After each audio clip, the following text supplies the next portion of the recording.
लक्ष्य वृद्धि दर थी 2.1, लेकिन प्राप्त वृद्धि दर कितनी थी? आप कहेंगे 3.6। दूसरी पंचवर्षीय योजना थी 1956 से 1961। इसका उद्देश्य क्या था? तेजी से औद्योगिकरण, सार्वजनिक क्षेत्र। मॉडल था, आप कहेंगे सर महालनोबिस मॉडल, आप लोग जानेंगे जैसे फेल्डमैन महालनोबिस मॉडल के नाम से जानते हैं। लक्ष्य वृद्धि दर कितनी रखी गई थी? 4.5 रखी गई थी, लेकिन विकास दर जो वास्तविक विकास दर थी वो हुई कितनी थी? 4.27%। इनका स्क्रीनशॉट लेना, यकीन मानना बहुत महत्वपूर्ण है, बहुत महत्वपूर्ण है। चलिए बताइए जल्दी से।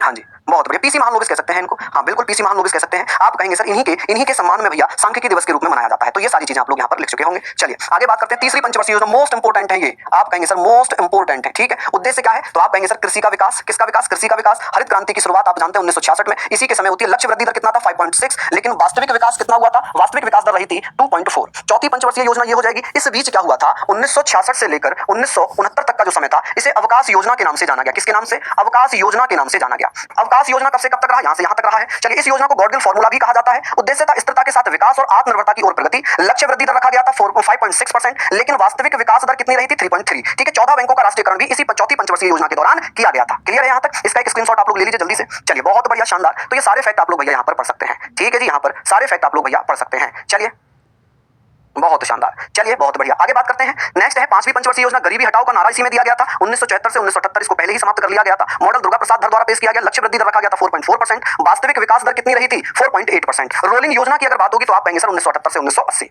चलिए छठी पंचवर्षीय योजना 1980 से 1985। अधिक जनसंख्या को रोकने के लिए परिवार नियोजन की शुरुआत किस पंचवर्षीय योजना में की गई? तो छठी पंचवर्षीय योजना में की गई है। चलिए आगे बात करते हैं। नाबार्ड बैंक की शुरुआत इसी में हुई है 1882 में, शिवरामन समिति की सिफारिश पर की गई थी। लक्ष्य वृद्धि दर रखा गया था 5.2, लेकिन वास्तविक विकास दर कितनी रही थी? 5.7, ज्यादा रही थी। ठीक है, सातवीं पंचवर्षीय योजना 1985 से 90। मुख्य इसमें अगर हम बात करेंगे, मुख्य चीजें यहाँ पर ये है कि सर इसके बारे में हम लोग चर्चा करते हैं कि सर इसमें क्या रखा गया था।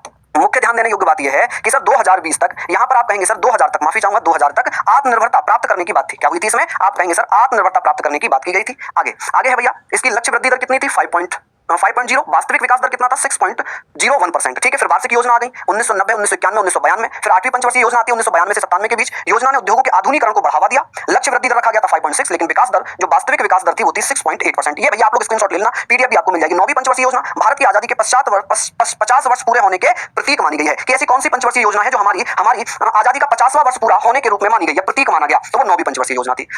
तेजी से विकास और लोगों के जीवन की गुणवत्ता के बीच संतुलन का संबंध रखना नौवीं पंचवर्षीय योजना का उद्देश्य था। नौवीं पंचवर्षीय योजना की विकास दर कितनी रखी गई थी? 7.1, लेकिन वास्तविक विकास कितना प्राप्त हुआ था? 6.8।